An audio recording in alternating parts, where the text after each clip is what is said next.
I intelligence this. And recommend the Prime Minister, Minister for Foreign Affairs.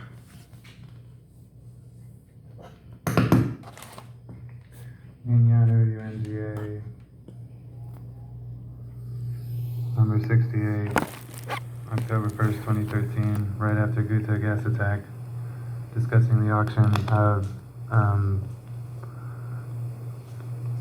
reprogrammed Yazidi prisoners taken from the local population and trained to be auctioned here as a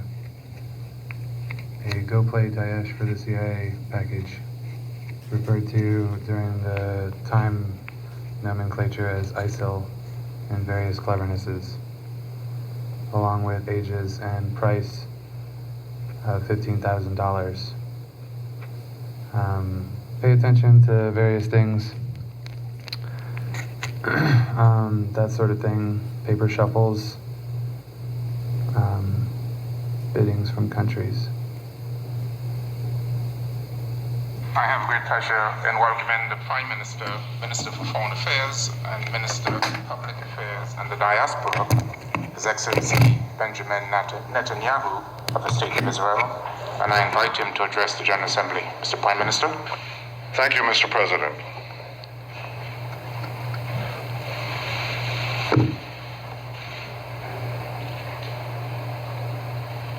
I feel deeply honored and privileged to stand here before you today representing the citizens of the State of Israel. We are an ancient people. We date back nearly 4,000 years to Abraham, Isaac, and Jacob. We have journeyed through time.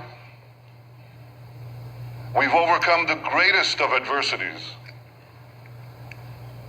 and we reestablished our sovereign state in our ancestral homeland, the land of Israel. Now, the Jewish people's odyssey through time has taught us two things. Never give up hope, always remain vigilant. Hope charts the future. Vigilance protects it.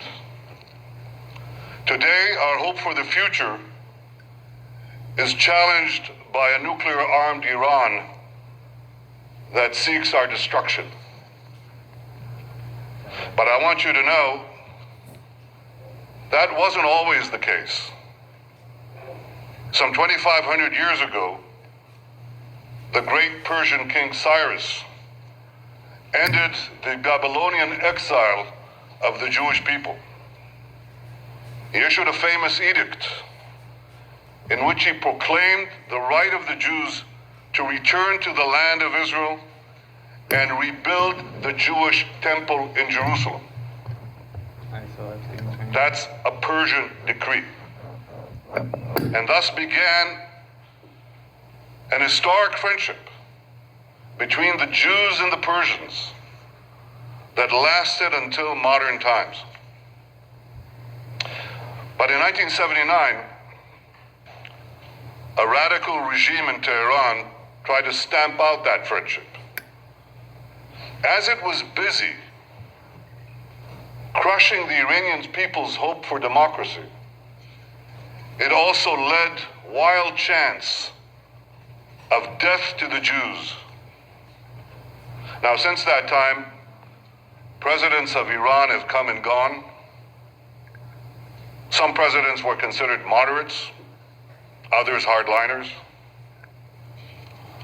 But they've all served that same unforgiving creed, that same unforgiving regime. That creed that is espoused and enforced by the real power in Iran, the dictator known as the supreme leader. First Ayatollah Khomeini, and now Ayatollah Khamenei. President Rouhani, like the presidents who came before him, is a loyal servant of the regime. He was one of only 6 candidates the regime permitted to run for office. See, nearly 700 other candidates were rejected. So what made him acceptable? Well, Rouhani headed Iran's Supreme National Security Council from 1989 through 2003. During that time, Iran's henchmen gunned down opposition leaders in a Berlin restaurant. They murdered 85 people at the Jewish Community Center in Buenos Aires. They killed 19 American soldiers by blowing up the Khobar Towers in Saudi Arabia. Are we to believe that Rouhani, the national security advisor of Iran at the time, knew nothing about these attacks? Of course he did. Just as 30 years ago, Iran's security chiefs knew about the bombings in Beirut that killed 241 American Marines and 58 French paratroopers. Rouhani was also Iran's chief nuclear negotiator between 2003 and 2005. He masterminded the strategy which enabled Iran to advance its nuclear weapons program behind a smokescreen of diplomatic engagement and very soothing rhetoric. Now I know, Rouhani doesn't sound like Ahmadinejad. But when it comes to Iran's nuclear weapons program, the only difference between them is this. Ahmadinejad was a wolf in wolf's clothing. Rouhani is a wolf in sheep's clothing. A wolf who thinks he can pull the eyes, the wool over the eyes of the international community. Well, like everyone else, I wish we could believe Rouhani's words. But we must focus on Iran's actions.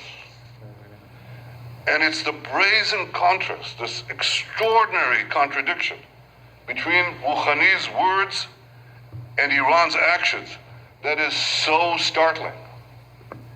Rouhani stood at this very podium last week and praised Iranian democracy. Iranian democracy, he said. But the regime that he represents executes political dissidents by the hundreds and jails them by the thousands. Rouhani spoke of, quote, the human tragedy in Syria. Yet Iran directly participates in Assad's murder and massacre of tens of thousands of innocent men, women, and children in Syria. And that regime is propping up a Syrian regime that just used chemical weapons against its own people. Rouhani condemned the, quote, violent scourge of terrorism. Yet in the last 3 years alone, Iran has ordered, planned, or perpetrated terrorist attacks in 25 cities in 5 continents.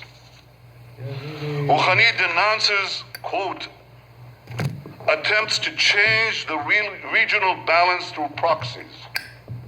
Yet Iran is actively destabilizing Lebanon, Yemen, Bahrain, and many other Middle Eastern countries. Rouhani promises, quote, constructive engagement with other countries. Yet 2 years ago, Iranian agents tried to assassinate Saudi Arabia's ambassador in Washington, D.C. And just 3 weeks ago, an Iranian agent was arrested trying to collect information for possible attacks against the American embassy in Tel Aviv. Some constructive engagement. I wish I could be moved by Rouhani's invitation to join his wave, a world against violence and extremism. Yet the only waves Iran has generated in the last 30 years are waves of violence and terrorism that it has unleashed in the region and across the world. Ladies and gentlemen, I wish I could believe Rouhani, but I don't. Because facts are stubborn things.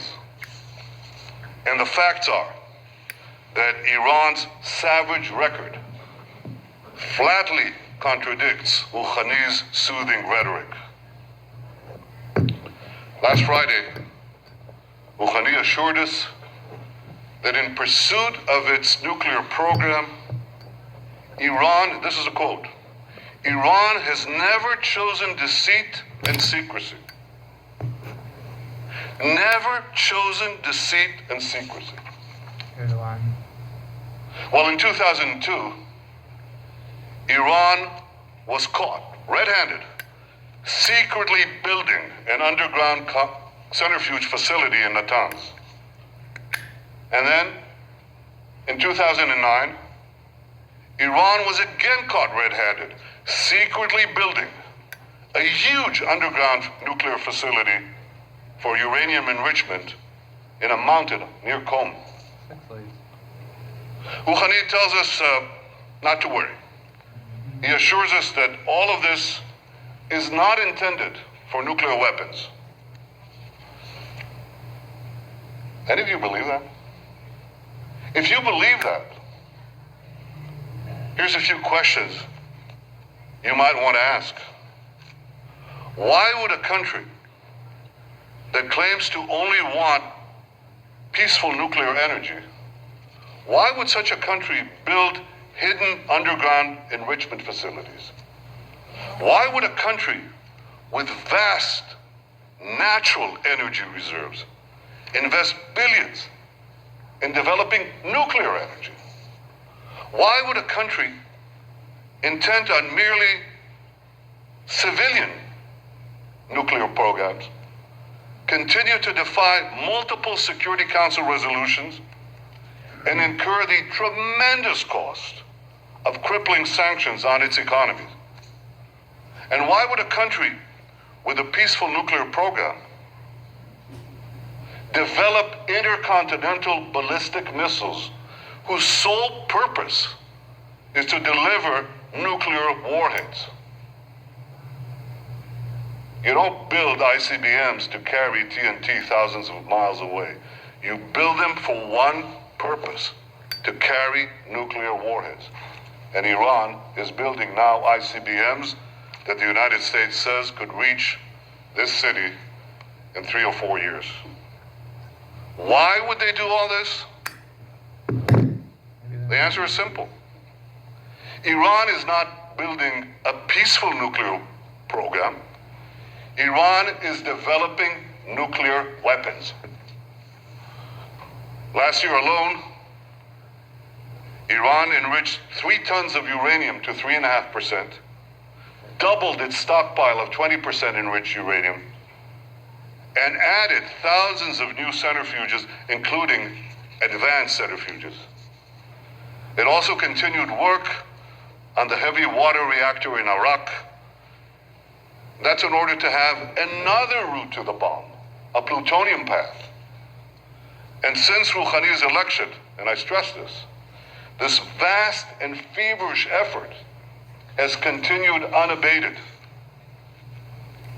Ladies and gentlemen, Talking about underground nuclear facilities, heavy water reactors, CFNS. advanced centrifuges, ICBMs. F-35. See, it's not that it's hard to find evidence that Iran has a nuclear program, a nuclear weapons program. It's hard to find evidence that Iran doesn't have a nuclear weapons program. Last year when I spoke here at the UN, I drew a red line. Now, Iran has been very careful not to cross that line. But Iran is positioning itself to race across that line in the future at a time of his choosing.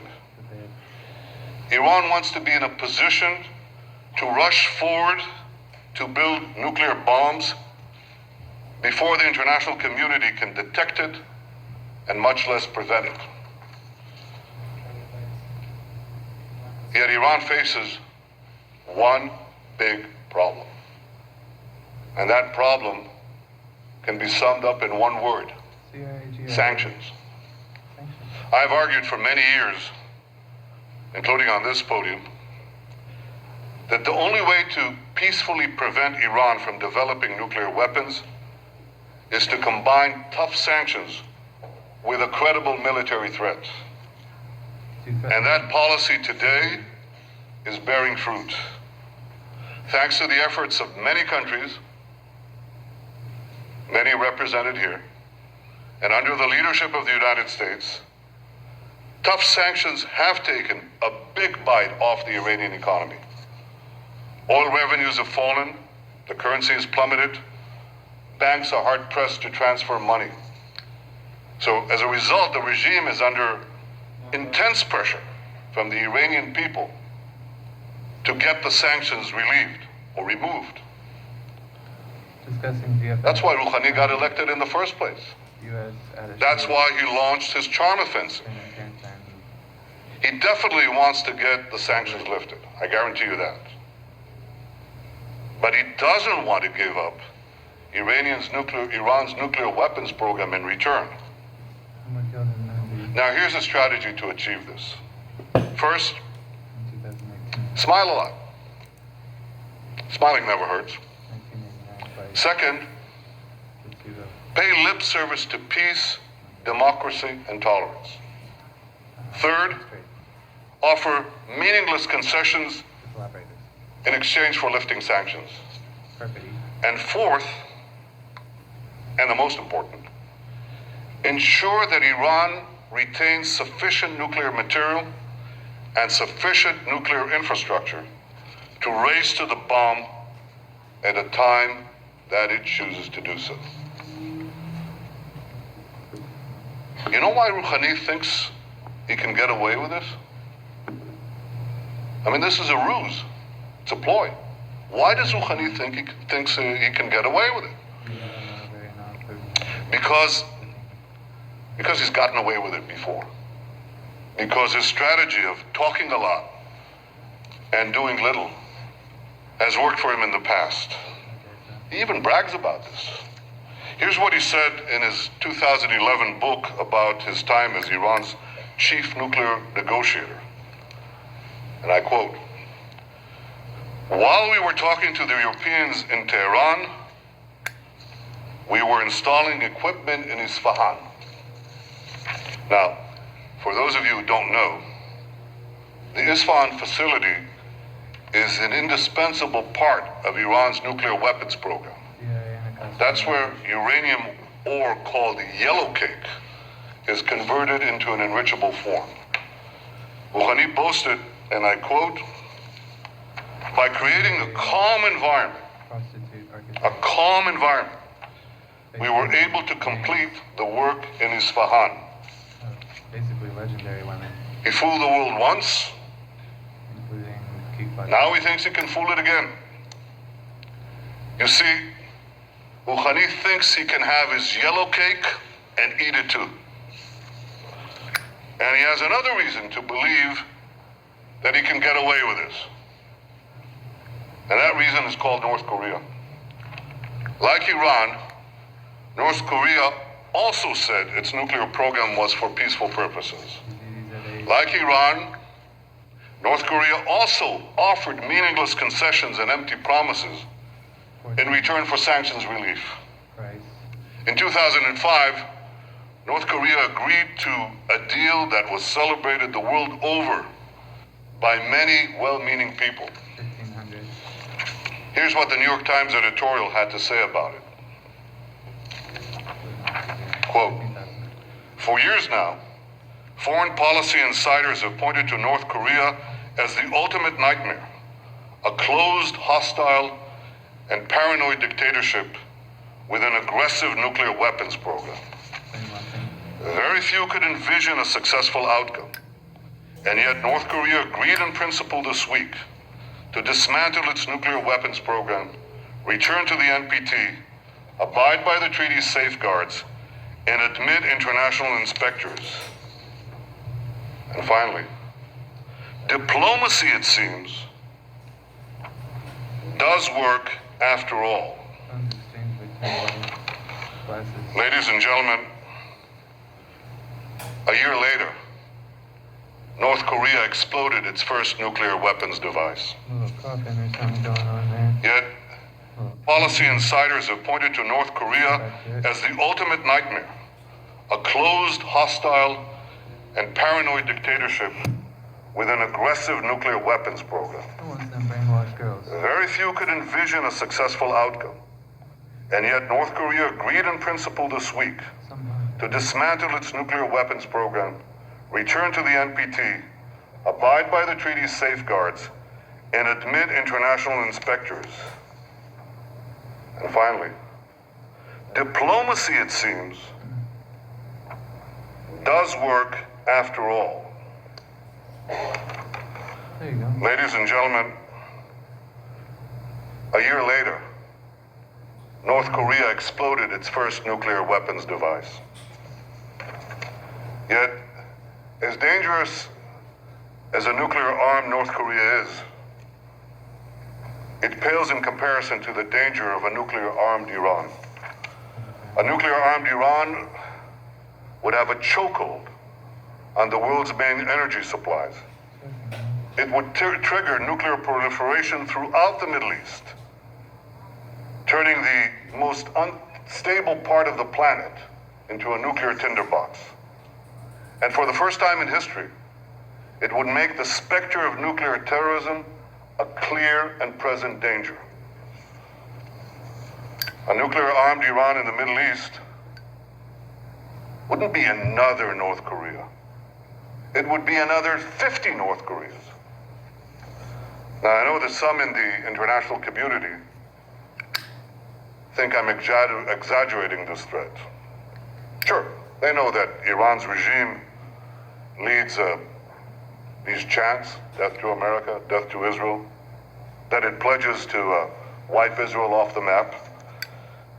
But they think that this wild rhetoric is just bluster for domestic consumption. Have these people learned nothing from history?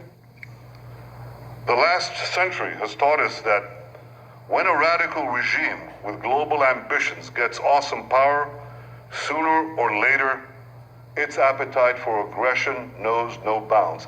That's the central lesson of the 20th century. And we cannot forget it. The world may have forgotten this lesson. The Jewish people have not. Iran's fanaticism is not bluster. It's real. This fanatic regime must never be allowed to arm itself with nuclear weapons. $1,000 less per additional year. I know that the world is weary of war. We in Israel, we know all too well the cost of war. But history has taught us that to prevent war tomorrow, we must be firm today. Now, this raises the question, can diplomacy stop this threat? Well, the only diplomatic solution that would work is one that fully dismantles Iran's nuclear weapons program and prevents it from having one in the future. 17. President Obama rightly said that Iran's conciliatory words must be matched by transparent, verifiable, and meaningful action. And to be meaningful, a diplomatic solution would require Iran to do 4 things.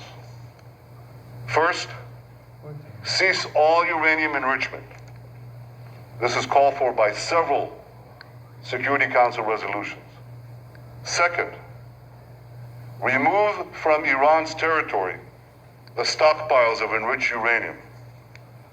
Third, dismantle the infrastructure for a nuclear breakout capability. including the underground facility at Qom and the advanced centrifuges in Natanz.